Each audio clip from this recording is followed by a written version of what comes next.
La letra escarlata. Capítulo 16.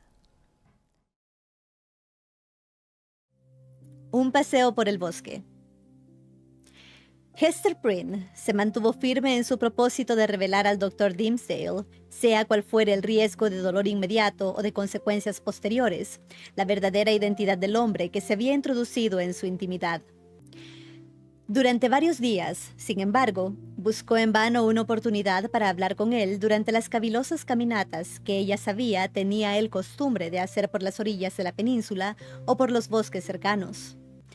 El que lo visitase en su propio estudio no habría sido motivo de escándalo, ni habría hecho peligrar la sagrada blancura de la buena fama del clérigo.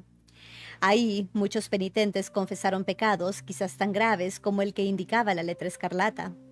Pero, en parte, temía la secreta o abierta interferencia del viejo Roger Chillingworth. En parte, su sensible corazón creía ver sospechas donde no podía haberlas.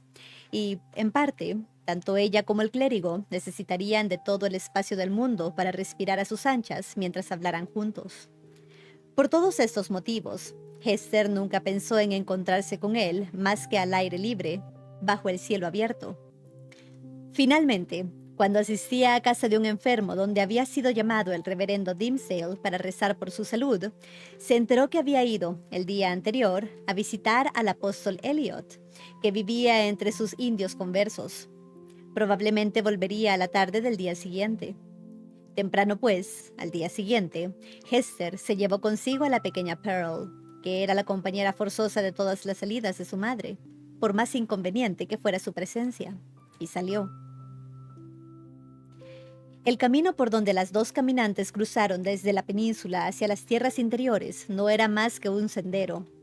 Salvando obstáculos, se internaba por el monte salvaje. Este lo encerraba tan estrechamente y lo flanqueaba tan denso y negro, descubriendo imperfectamente algún trozo de cielo, que a Hester le daba la sensación de representar cabalmente el confuso yermo moral por el cual ella vagaba desde hacía ya tanto tiempo. El día era helado y sombrío. Grandes extensiones de nubes grises se agitaban apenas con la brisa, y entonces un rayo de sol titubeante quizás podía verse jugueteando solitario por el sendero. Esta pasajera visión alegre sucedía siempre al extremo más lejano de un largo panorama a través del bosque. El rayo de sol que jugueteaba apenas, ya que predominaba la melancolía del día y de la escena, se retiraba siempre cuando ellas se le acercaban, y los lugares donde había danzado quedaban entonces más sombríos, porque ellas habían tenido la esperanza de encontrarlos iluminados. «Madre», dijo la pequeña Pearl, «el rayo de sol no te quiere. Huye y se esconde porque siente temor por algo que guardas en tu pecho. Mira, ahí está jugando un poco más allá. Quédate aquí y déjame correr para agarrarlo. Yo soy solo una niña. No huirá de mí, porque yo aún no llevo nada sobre mi pecho». «Y espero que jamás lo llevarás», dijo Hester. «¿Por qué no, madre?», preguntó Pearl, deteniéndose de pronto al iniciar su carrera. «¿No será natural que lo lleve cuando sea mujer?». «Corre, hija», respondió la madre, «y anda a agarrar ese rayo de sol. Pronto desaparecerá».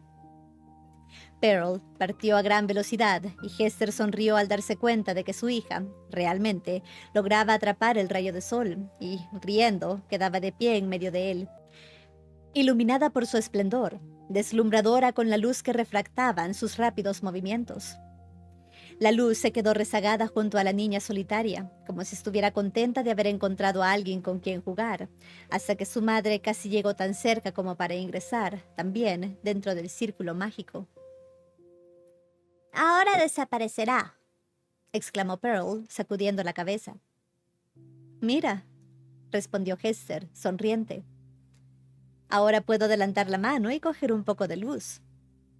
Al intentar hacerlo, el rayo desapareció, o, a juzgar por la alegre expresión que bailaba en los rasgos de Pearl, Su madre podía haberse imaginado que la niña había absorbido ella misma toda la luz y que emitiría de nuevo como un resplandor que iluminara su camino si se aventuraban por la sombra más tenebrosa. Ninguna de las cualidades de Pearl la impresionaba tanto como el lozano vigor en su naturaleza, como su perpetua vivacidad. No tenía la enfermedad de la tristeza que la mayor parte de los niños de estos tiempos heredan de sus atribulados antepasados. No tenía la enfermedad de la tristeza que la mayor parte de los niños de estos tiempos heredan de sus atribulados antepasados, junto con la escrufulosis. Quizás era esta también una enfermedad, y nada más que el reflejo de la indómita energía con que Hester había luchado contra sus penas antes del nacimiento de Pearl. Era indudablemente un encanto dudoso que impartía un lustre metálico al carácter de la niña. Le faltaba lo que a mucha gente le faltaba durante toda su vida, un dolor que la conmoviera profundamente, humanizándola y dándole la posibilidad de ser comprensiva. Pero aún tenía tiempo la pequeña Pearl para esas cosas. «Ven, niña mía», dijo Hester mirando a su alrededor desde el lugar donde Pearl había estado iluminada por la luz del sol. «Nos sentaremos un poco más allá, en el bosque, y descansaremos». «Yo no estoy cansada, madre», replicó la niña. «Pero tú puedes sentarte y yo te cuento un cuento». «¿Un cuento?», dijo Hester. «¿Sobre qué?». «Un cuento sobre el hombre negro», contestó Pearl, cogiendo el vestido de su madre y mirando hacia arriba con una expresión entre ansiosa y pícara.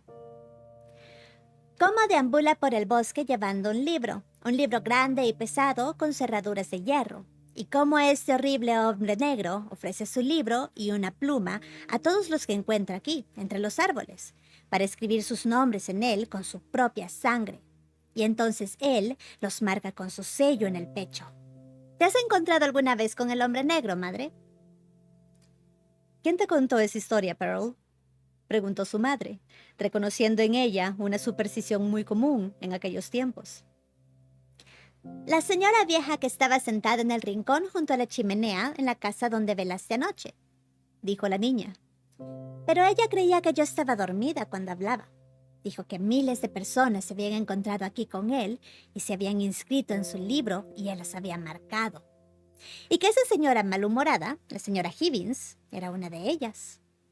Y madre, la señora vieja dijo que la letra escarlata era la marca que te había puesto el hombre negro y que brilla con un resplandor rojizo cuando te encuentras con él a medianoche aquí, en la oscuridad del bosque. ¿Es cierto, madre? ¿Sales a encontrarte con él por las noches?» «¿Te has despertado alguna vez por la noche y encontrado que tu madre se había marchado?». «No que recuerde», dijo la niña. «Si tienes miedo de dejarme en casa, podrías llevarme contigo. Yo iría muy contenta.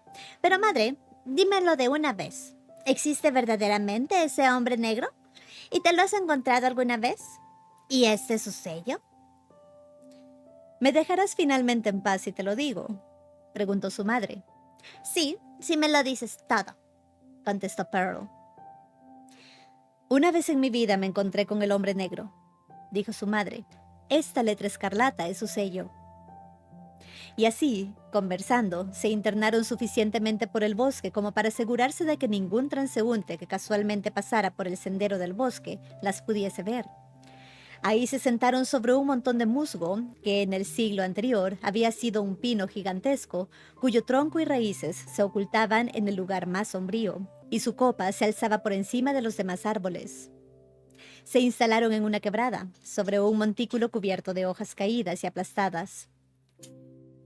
Los árboles que se erguían en sus orillas dejaban caer grandes ramas de trecho en trecho, ramas que contenían la corriente del agua, formando remansos profundos y oscuros en algunas partes, y pequeños canales de guijarros y arena tostada y reluciente en los lugares por donde fluía más rauda.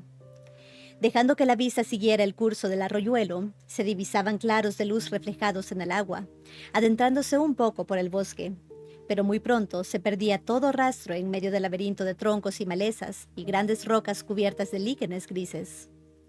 Parecía ser la intención de todos esos árboles gigantescos y rocas de granito que el curso del arroyuelo fuese recto y misterioso, temiendo quizás que su locuacidad incesante pudiese susurrar historias del corazón del viejo bosque de donde venía, o reflejar sus revelaciones en la pulida superficie de algún charco.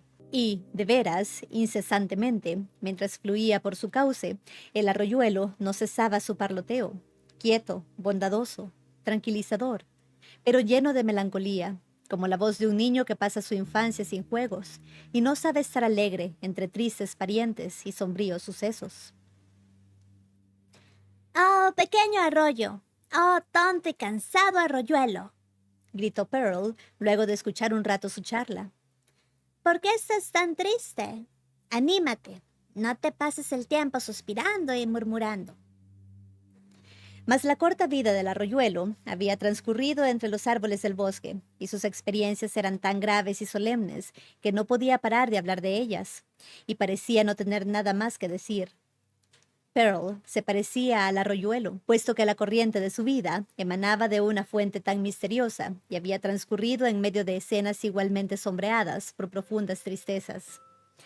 Pero, contrariamente al pequeño curso de agua, bailaba y corría chispeante y parloteaba alegremente por su camino. ¿Qué dice este riachuelo tan triste, madre? Preguntó. Si tuvieras una pena propia, el arroyuelo podría hablarte de ella, contestó su madre. Igual que me está hablando a mí de la mía. Pero atiende, Pearl. Oigo pasos por el sendero y el rumor de alguien que separa las ramas de su camino. Querría que te fueras a jugar por ahí y me dejaras a mí hablar con el señor que viene acercándose. ¿Es el hombre negro? Preguntó Pearl. ¿Quieres irte a jugar, niña? Repitió su madre. Pero no te alejes demasiado en el bosque y está atenta para venir en cuanto te llame. Sí, madre, contestó Pearl. Pero si es el hombre negro, ¿no me dejarás un momento para poder mirarlo con su gran libro debajo del brazo? Vete, tontuela, dijo su madre con impaciencia. No es el hombre negro.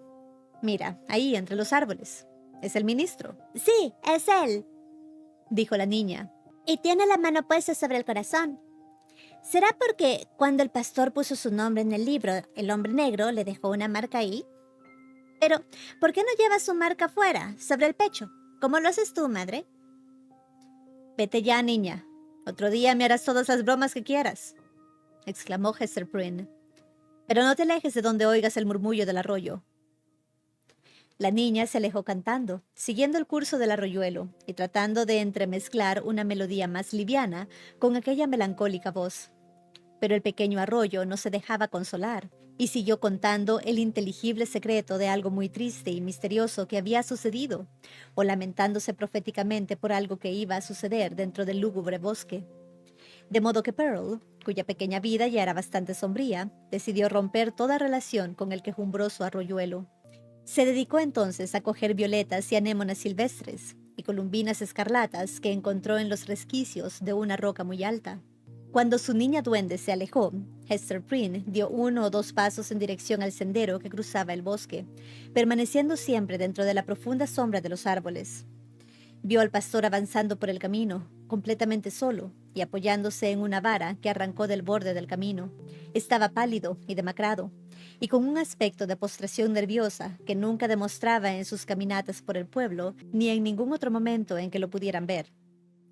Aquí, en el inmenso aislamiento y soledad del bosque, era penosamente evidente, pues, en sí misma, esta soledad que era ya una pesada prueba para el espíritu. Su manera de caminar era tan lenta, tan impregnada de una penosa apatía, que parecía no poder dar un paso más, ni encontrar motivo para hacerlo, sino que, por el contrario, se habría alegrado de poder echarse a la sombra del árbol más cercano y ahí quedarse para siempre. Las hojas de los árboles lo cubrirían y la tierra se amontonaría gradualmente, formando un pequeño montículo sobre su persona, sin preocuparse de si tenía vida o no.